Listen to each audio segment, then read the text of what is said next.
नमस्कार दोस्तों। 31 मार्च बहुत ही महत्वपूर्ण डेट होती है बैंक एवं फाइनेंस से रिलेटेड चीज़ों के लिए। दोस्तों आपको पता है कि 1 अप्रैल से 31 मार्च के बीच का जो डेट होता है, जो टाइम होता है, वह होता है फाइनेंशियल ईयर।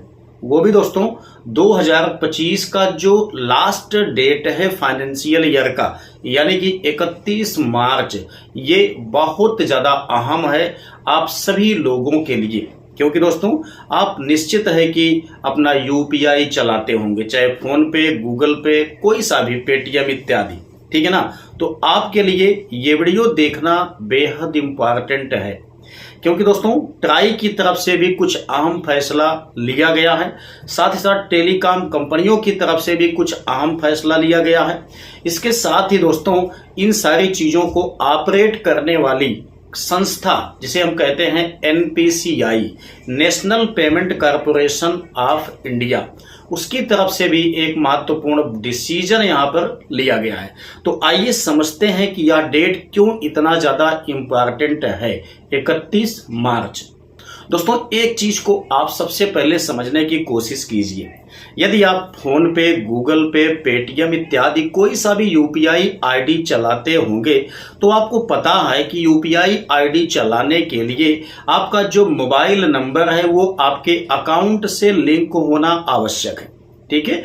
अच्छा, ये भी हो सकता है कि आपका जो मोबाइल नंबर है वो आपके आधार कार्ड से भी लिंक हो और साथ ही साथ आपके बैंक अकाउंट से भी लिंक हो। हालांकि यूपीआई चलाने के लिए मोबाइल नंबर का आधार कार्ड से लिंक होना मैंडेटरी नहीं है, केवल आपके अकाउंट से लिंक होना मैंडेटरी है।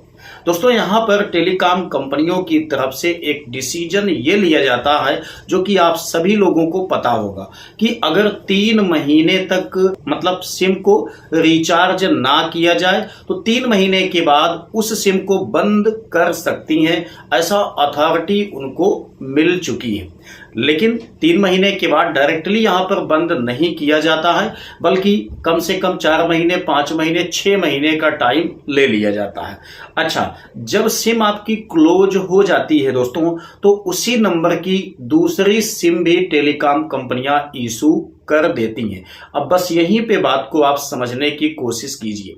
दोस्तों इस टाइम हम लोग जानते हैं कि बहुत सारे लोगों के पास एक नहीं बल्कि 2-2 मोबाइल नंबर एक्टिव रहते हैं। उनकी मजबूरी होती है एक्टिव रखना, इसलिए क्योंकि एक मोबाइल नंबर जो होता है वो उनके आधार कार्ड से लिंक होता है। मतलब काफी सारे फैमिली लोगों का जो आधार कार्ड है वह मोबाइल नंबर से लिंक किया जाता है।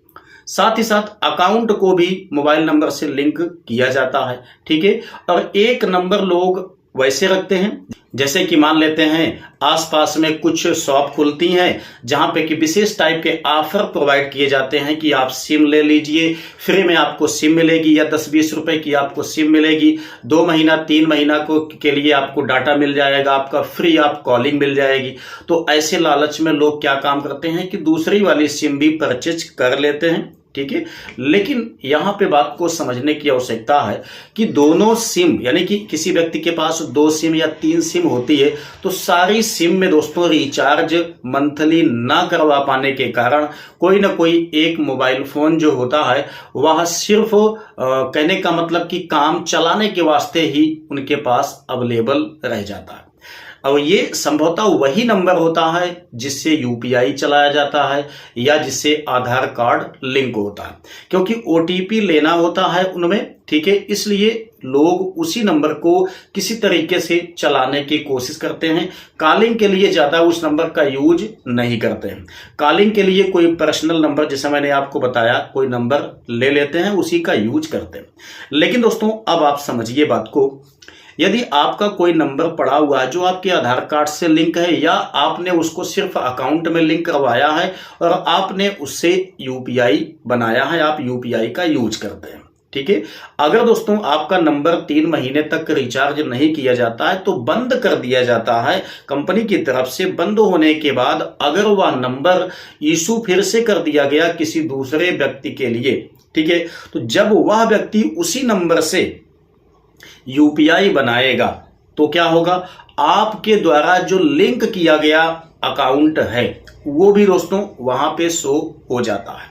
ठीक है, तो अगर आप कभी भी अपना पैसा मंगाएंगे अपने अकाउंट में, यानी कि उस यूपीआई नंबर से या क्यूआर कोड के माध्यम से, तो पैसा दोस्तों अब दूसरे वाले आदमी के पास जाने लगेगा, यानी कि जिसके पास सिम अभी एक्टिव है उसके पास पैसा जाने लगेगा। ठीक है ना, तो ये चीजें अभी इसके पहले हो रही थी कि पैसा चला जाता था, लेकिन 31 मार्च से अब यहां पर ट्राई ने फैसला लिया है, एनपीसीआई ने फैसला लिया है कि यह सिस्टम ब्लॉक कर दिया जाएगा। ठीक है, अगर आपका पहले से सिम था, अब आपका सिम जो है वो डीएक्टिवेट हो गया, वो किसी दूसरे के नाम से इशू हो गया है, तो अगर अब आप पैसे मंगाएंगे तो पैसा उसके अकाउंट में नहीं जाएगा बल्कि पैसा फेल्ड हो जाएगा। ये एक बहुत ही शानदार नियम लगाया गया है। ठीक है ना। अच्छा, एक और भी आपको बता दूं, यहां पर ध्यान देने वाली बात है कि अभी तक हम लोग जानते हैं कि बहुत सारे ऐसे सोशल साइट्स होते हैं जहां से कि हम सिर्फ क्यूआर को स्कैन कर लेते हैं। ठीक है, तो जब स्कैन करते हैं तो वहां पे अपने आप पेमेंट दिखाई देता है कि 100 रुपए, 200 रुपए, 50 रुपए, 30 रुपए जो भी होता है। ठीक है ना, वो पेमेंट वहां पे शो हो जाता है। हम सिर्फ वहां पे क्लिक करते हैं, उसके बाद पेमेंट हमें डालने की आवश्यकता नहीं पड़ती है, हमें सिर्फ पिन इत्यादि को डालना होता है, पेमेंट सक्सेसफुल हो जाता है। तो इस चीज को भी ट्राई ने थोड़ा से कंफर्ट कर दिया है। हालांकि ये एनपीसीआई का काम है। एनपीसीआई का कहना यह है कि इससे काफी ज्यादा फ्रॉड किया जा रहा है और आपको भी पता है कि इससे फ्रॉड चल रहा है। तो इस फ्रॉड को कम करने के लिए ये एनपीसीआई ने क्या काम किया है कि इसे 31 तारीख से या तो बंद कर दिया जाएगा या तो इसकी लिमिट को बिल्कुल भी घटा दिया जाएगा। इतना कम कर दिया जाएगा कि अगर कोई किसी के साथ फ्रॉड भी कर ले तो फर्क ना पड़े। ठीक है ना, तो ये बहुत ही काम का इंफॉर्मेशन है, बहुत बड़ी अपडेट है आप सभी लोगों के लिए।